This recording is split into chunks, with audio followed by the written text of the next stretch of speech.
To the last but not least panel of Wild Digital 2019, on a topic that's going to affect every single person in this room, the way we do business, the way we get around our cities, the kind of fuel we use, the packaging we use, how we recycle or dispose of that.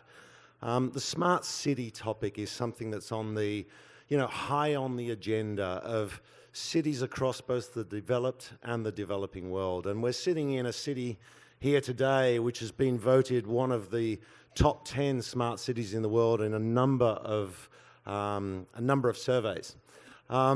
So before we get into the topic, I'd like to introduce my distinguished panel.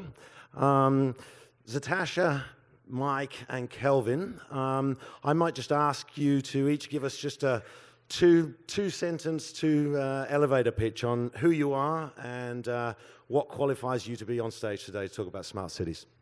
Hi, my name is Tengku Zatashah, and I'm the founder of the social media campaign #SayNoToPlastic.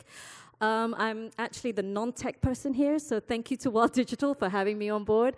And we're here to talk about, going green and stop single-use plastic. Fantastic. Thanks.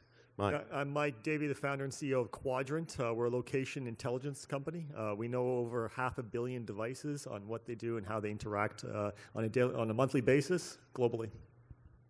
Fantastic. Kelvin? And I'm Kelvin. I basically lead the advertising endeavors for Waze here in Malaysia. In a nutshell, we provide destination-based marketing strategies and solutions to brands and advertisers for you to be able to reach your consumers on the go.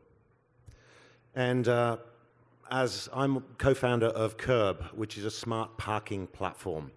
And when I say we've got a very distinguished panel, I did mean it. We've actually got a princess sitting on our panel today. So thanks for...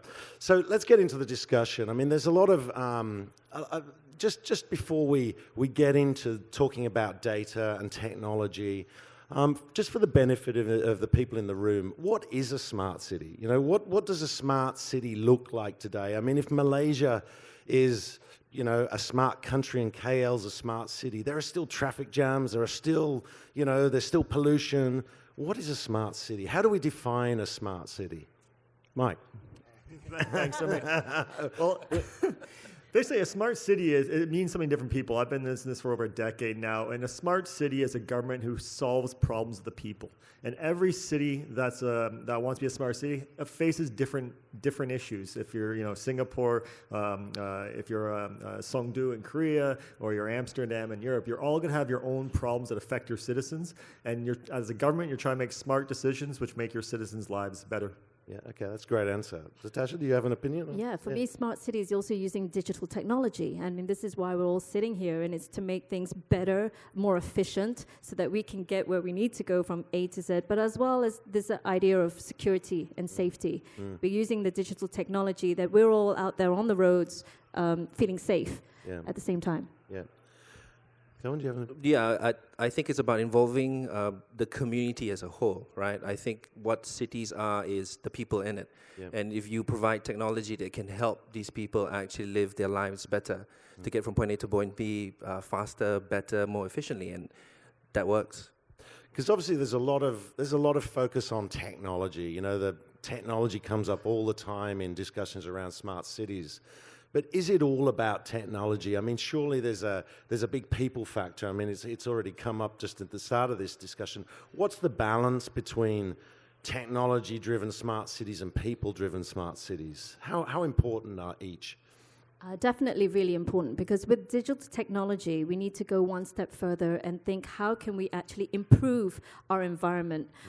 As a Say No to Plastic campaign, I'm using a lot of the social media and the digital technology to get my message out there.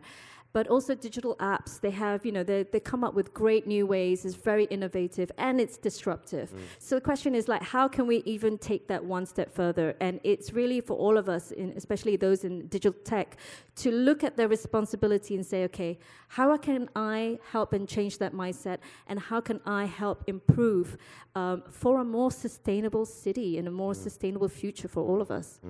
Yeah. Mike, do you have a... Yeah, like for us at Quadrant, like I mentioned in my intro, we have over 500 million devices that we see globally and how they interact in the real world. And it's just like a lat along, a timestamp, and an anonymized ID. And so what happens with that, it's just data.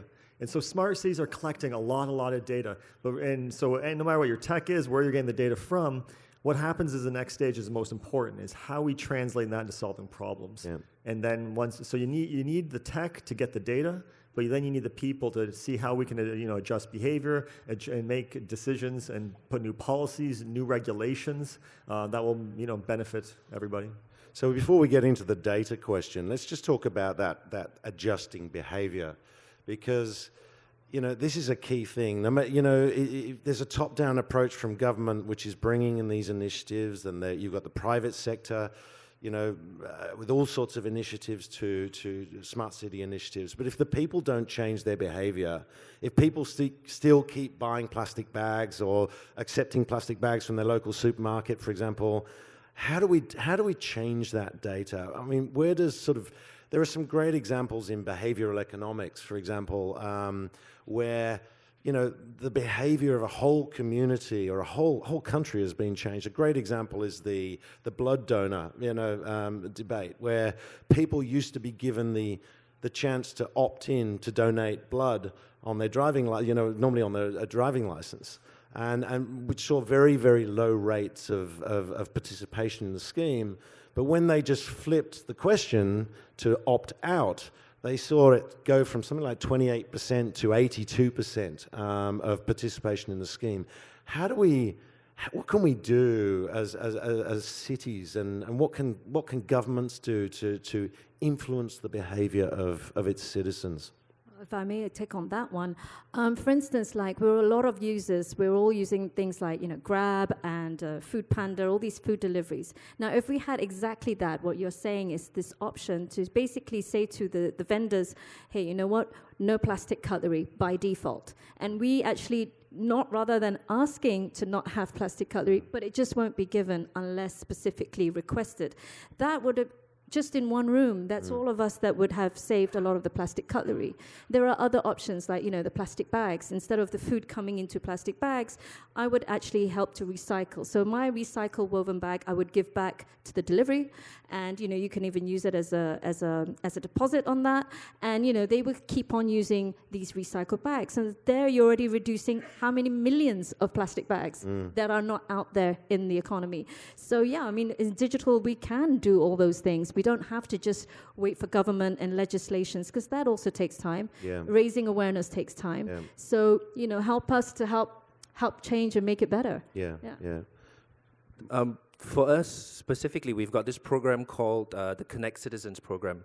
And as you all would know, Waze essentially is a crowdsourcing platform, right? It's everybody in this room who actually uses Waze who contributes to that data. So you are the users that help make the data very rich for us. And what we do, not so much in this part of the world, one of the things that we do here essentially is work with the Selangor government. And for those of you who are in Selangor, and if you report a pothole, as an example, that data gets sent back to the Selangor government. They actually come by and they fix that pothole. So this is one of the endeavors that we are trying to expand outside of just being a navigation app.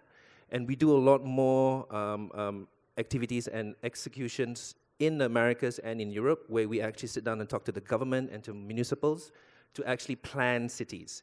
So we sit down and we talk about the impact of opening up a new township in between other townships. What kind of infrastructure is needed? What kind of roads? What kind of highways? 2-lane highways, 3-lane highways? How many exits are required? These are the data points that we have. And these points are made rich because of the community like yourselves who are on the platform. So we see that shift. We see the community actually playing a very active role for us in being able to create smart cities. Yeah. Do you think, talking about government, and what we see with KERB is that we see that governments, there's a lot of competition between governments on this smart. There's a lot of kudos around being smart. Not just for people, but for governments as well. Everyone wants the label of smart city. And we find that governments are really receptive. If we come to them and say, hey, we've got a solution to help you get cars and vehicles out of the city and people onto public transport, they're all ears. We talk about changing the behavior of people? Can we manipulate the behavior of government by, being a little bit more explicit maybe with international competitions, not just surveys of, so that they really strive? What are your thoughts on that? Absolutely. I mean, one of the things that we did was when I was working with my husband is the smart city technology to show that, there are equipment that you could have on the lamppost that would track the data, track how much traffic, and they would have a dimming system so that the lights would go down and you save your energy. So that is all about smart cities, solar panels. We have so much that we have at hand. It's a question of implementing it and, building a sort of a roadmap, a plan, a blueprint of how we want to set this out. Yeah. But it's totally doable. I mean, if it's done elsewhere, why not here? Yeah. So let's talk about the sort of the elephant in the room, which is the data. Because obviously the amount of data that is being, and with two data guys on our panel today, we had to talk about this. With the amount of data that's been captured by both the private sector and the public sector. And I think there's a bit of a contradiction sometimes in the debate around, the finger gets pointed at Google and Waze and Facebook, but the government, everywhere you look up, there are cameras tracking you in the street. That data is also open to abuse. At what point, how does this, the amount of data capture is only going to increase. What do we do how do we tackle that problem? Is it a problem, or do we just roll over and accept that in a smart city environment, if you want to participate in that, live in that city, you have to just accept the fact that you're going to be tracked at every move?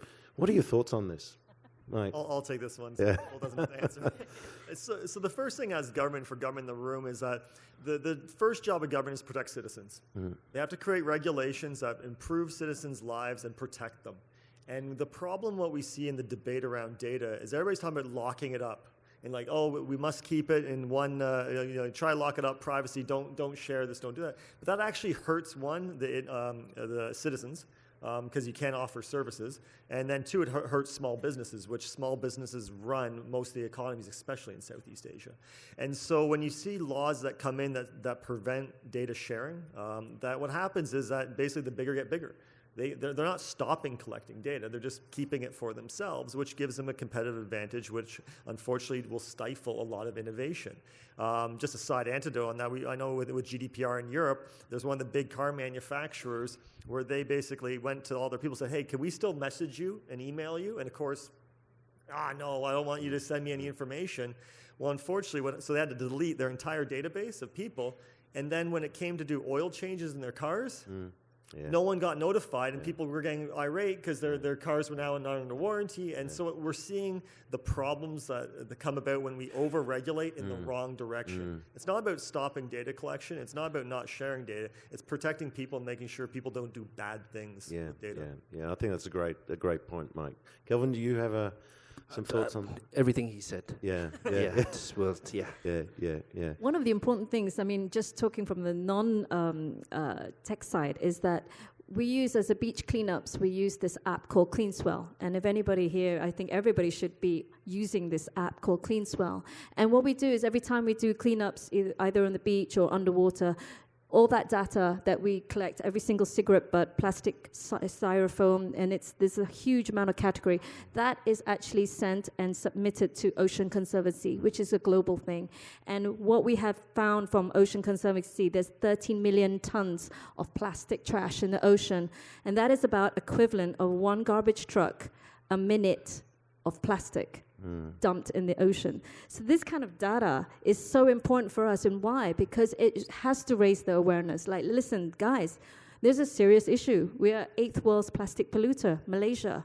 Not a great thing to be on. So this kind of data that we need, and reason why we were using these kind of apps is really key for us eco warriors. Okay, thanks. So are we there yet? There was an article in the Star newspaper in April saying that next year KL will officially be a smart city. With the Alibaba sort of Malaysia City Brain project coming to completion. I mean, what is a smart city of the future going to look like? What KL, for example, this city in 2029, 10 years from now, how will it be different? What can we expect from a smart city perspective? I'll start, I guess, here. But when you look at smart cities, it's a moving target. Yeah. And you're trying to solve the biggest problems one step at a time. Because like once you solve the traffic problem, then all of a sudden you might have a new problem in garbage. And then you try put all the systems in there. Then you might have something like air pollution.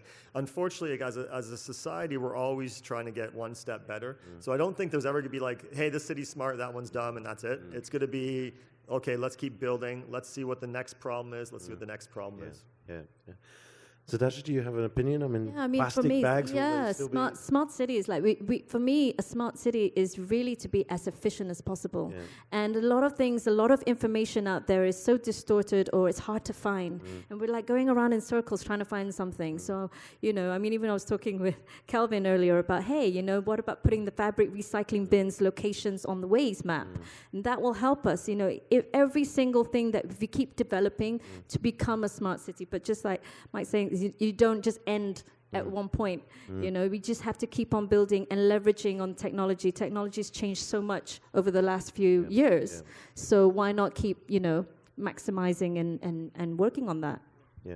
So that I agree that there's no finish line for this, and the goal keeps getting different as we go along. From a Waze perspective, in terms of how we see it from a traffic, to be able to pre-plan cities first. To be able to at least eliminate the problems that most countries have whenever a population grows, which inherently is traffic. So we try to be able to curb that from the very beginning.